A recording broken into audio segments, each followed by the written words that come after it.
Assalamualaikum warahmatullahi wabarakatuh. Selamat pagi, siang, sore maupun malam. Salam sejahtera dan salam sehat untuk kita semua. Kali ini saya mencoba menyampaikan materi dari kuliah hidrologi mengenai pemunculan air tanah. Mari kita simak bersama.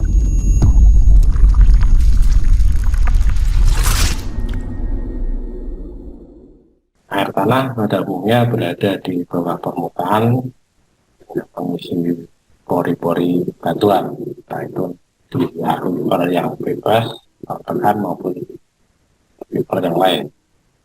Nah, tapi di daerah-daerah tertentu di sini bisa saja si air tanah itu muncul ke permukaan yang kita kenal dengan istilah mata air atau spring dan rembesan atau seepage. Kita lihat dulu pengertian dari mata air. Mata air di sini didefinisikan pemusatan dari pengeluaran air tanah yang muncul pada permukaan tanah sebagai arus dari aliran air. Sementara di pengertian yang lain itu juga ada yang menyatakan bahwa air tanah adalah air yang keluar secara alamiah dari tanah pada suatu tempat dan telah tertentu.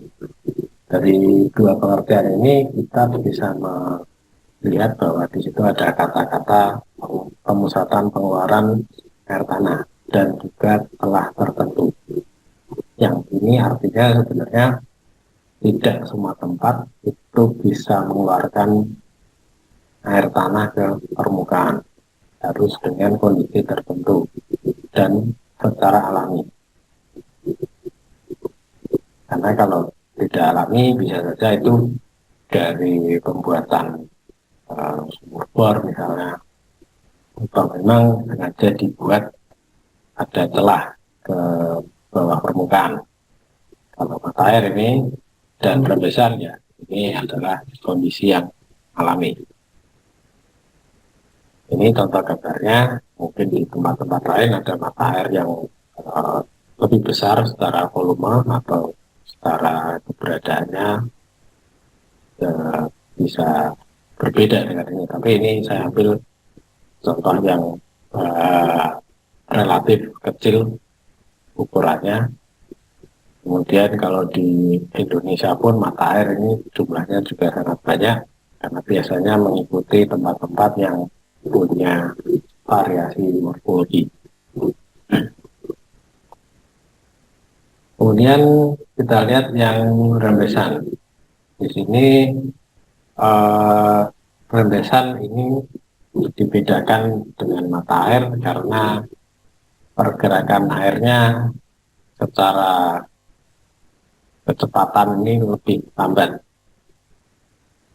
Ya, kemudian sifatnya ini juga menyebar ke permukaan tanah. Ya, jadi karena sifatnya yang lebih lambat dan secara volume juga keluarnya lebih sedikit, ini akan bisa menyebar ke permukaan tanah.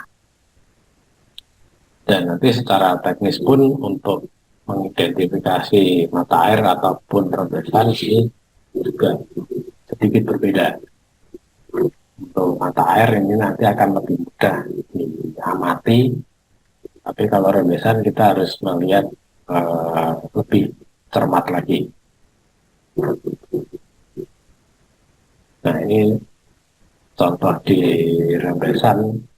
Jadi kalau mata air tadi secara aktual volume masih bisa kita lihat, bahkan mungkin bisa kita ambil sampelnya secara langsung dengan alat atau dengan wadah tertentu. Tapi kalau rembesan ini nanti perlu perlakuan khusus karena sifatnya dia menyebar di permukaan tanah atau batuan yang ada di sekitarnya. Kemudian kalau kita melihat asal-muasal mata air, ini ada beberapa pendapat juga. Bisa dicermati satu persatu. Di top 1960 misalnya, sebelum abad 18, ini umumnya orang berpendapat sumber mata air bukan dari air hujan. Karena anggapannya air hujan yang masuk di dalam tanah itu lebih kecil daripada yang dikeluarkan sebagai mata air. Sebenarnya kan memang kalau dilihat secara siklus hidrologi, mata air ini bagian dari air tanah, dan air tanah juga tersebut dalam siklus hidrologi. Tapi ini karena yang namanya ilmu pasti berkembang ya dari tahun ke tahun. Jika sudah ada riset yang lebih modern lagi, itu mungkin nanti bisa saja berubah. Kemudian ada Homer, Charles dan Plato, ini juga menyebutkan mata air dari air laut yang merembes ke dalam tanah atau batuan melalui saluran di bawah pegunungan yang secara alami muncul kembali ke permukaan sebagai mata air. Ini juga mulai sedikit ada perubahan pandangan sebelum abad 18 tadi ke yang lebih modern lagi. Kemudian di pendapat-pendapat yang lain ada Aristoteles, ini asal mata air itu udara yang masuk dalam gua yang dingin juga pegunungan, kemudian mengalami pengembunan menjadi air dan muncul kembali sebagai mata air. Atau dari Vitruvius dan teori peresapan atau infiltrasi, ini mata air berasal dari air hujan yang meresap ke dalam bumi. Kemudian ada Brian, ini mata air kecuali berasal dari air hujan juga berasal dari air magmatik dan kondensor. Nah ini sudah lebih modern lagi pendapatnya. Karena kita tahu juga ada siklus hidrologi yang sumber airnya bukan berasal dari air yang pada umumnya terikut di siklus tersebut. Salah satunya magmatik dan kondensor. Kemudian kita melihat di klasifikasi mata air. Di sini berbagai kondisi biologi tentunya akan sangat berpengaruh di kemunculan mata air itu sendiri. Nah, dasar-dasarnya untuk mengklasifikasikan mata air ini ada beberapa hal. Di sini disebutkan ada 5. Yang pertama sifat pengaliran, kedua suhu, ketiga tenaga penyebab, 4 tipe material atau akuifernya, yang kelima adalah debitnya. Kita lihat yang pertama, ini berdasarkan sifat pengalirannya. Ada mata air yang secara terus-menerus itu mengalir perennial, ada yang secara musiman, musim tertentu ya, misalnya musim penghujan itu mengalir, kemarau tidak. Ada yang periodik, jadi ini sangat spesifik sekali mata air ini bisa mengalir dalam kondisi-kondisi tertentu. Mungkin ketika hujan ngalir, hujannya berhenti, ya dia juga berhenti. Meskipun itu masih dalam musim penghujan. Nah, kenapa ini bisa terjadi? Mata air ini umumnya ada pengulangan proses penguapan pada malam hari, kemudian ada pasang surut, itu juga bisa berpengaruh dari pasang surut air laut. Kemudian ada proses pendidih air dari tubuh batuan yang panas. Ini nanti kaitannya dengan klasifikasi yang suhu juga ya, berdasarkan suhu. Jadi klasifikasi yang berdasarkan suhu airnya itu ada mata air yang sejuk atau cold spring, mata air normal, ordinary temperature, ada juga yang mata air panas. Di sini si Pullman ini ya, yang mengklasifikasikan ini tidak memberikan batas suhu secara jelas, namun bisa dibandingkan dengan suhu udara rata-ratanya. Dengan suhu airnya jauh lebih kecil, itu akan tergolong mata air yang sejuk. Tapi apabila mata airnya sejuknya jauh lebih tinggi, bisa dikatakan sebagai mata air yang panas.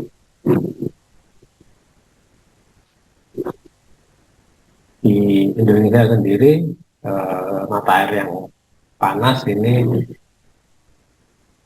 banyak kita jumpai ya, terutama di tempat-tempat yang ada kaitannya dengan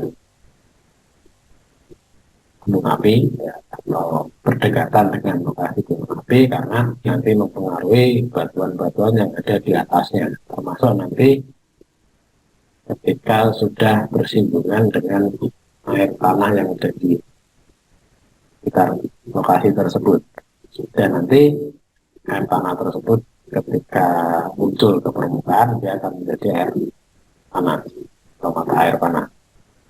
Kemudian klasifikasi yang berdasarkan tenaga penyebab.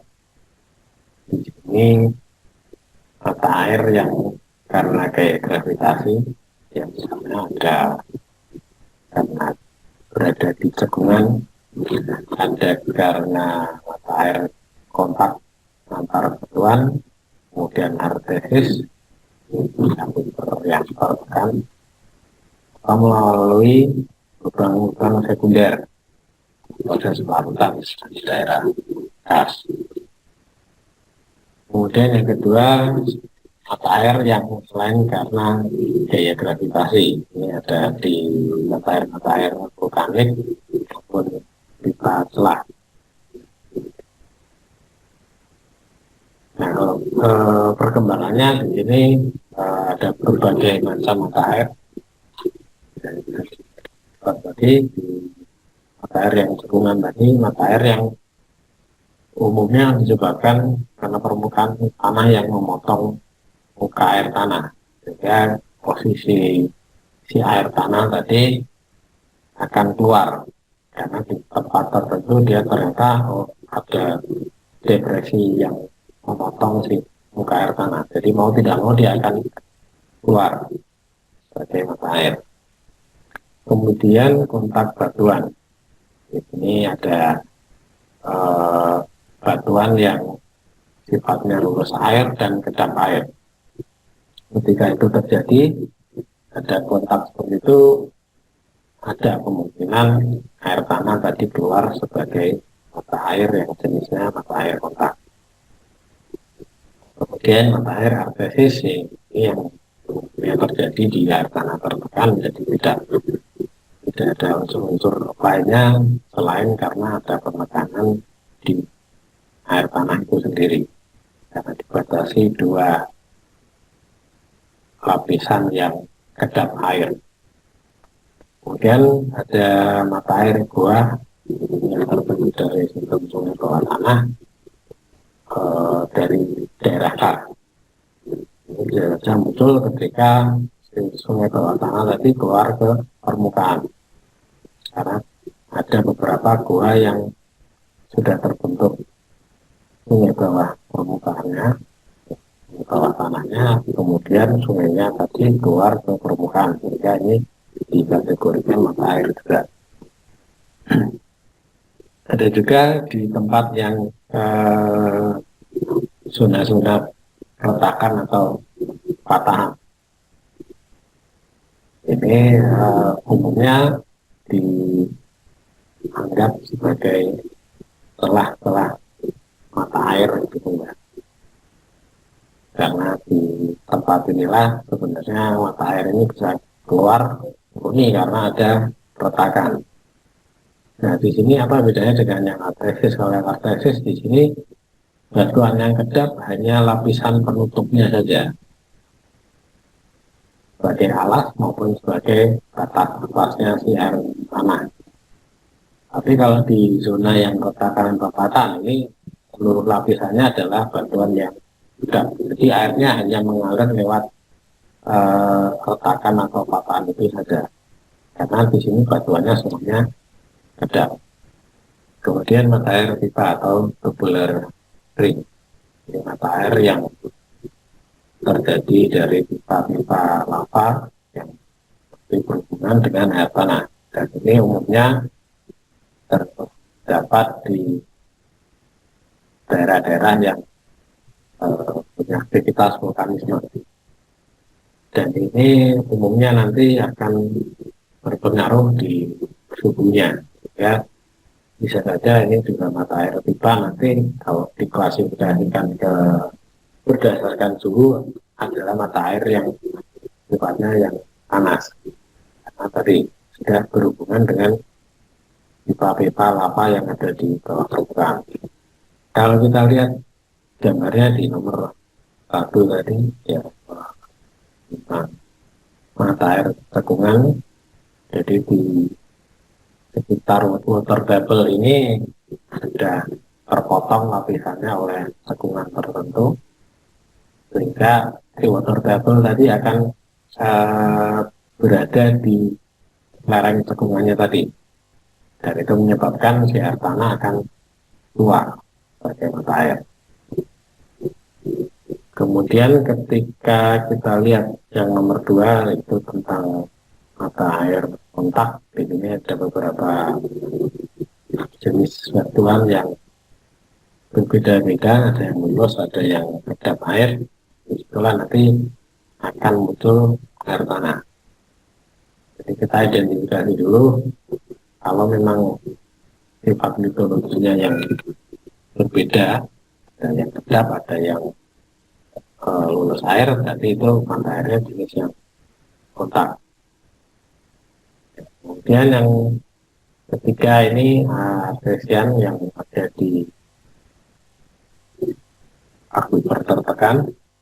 Di sini lapisan kedapnya ini menutupi air tadi, air tanah tadi, sehingga ketika dia ada jalan keluar, makanya dia akan menjadi mata air.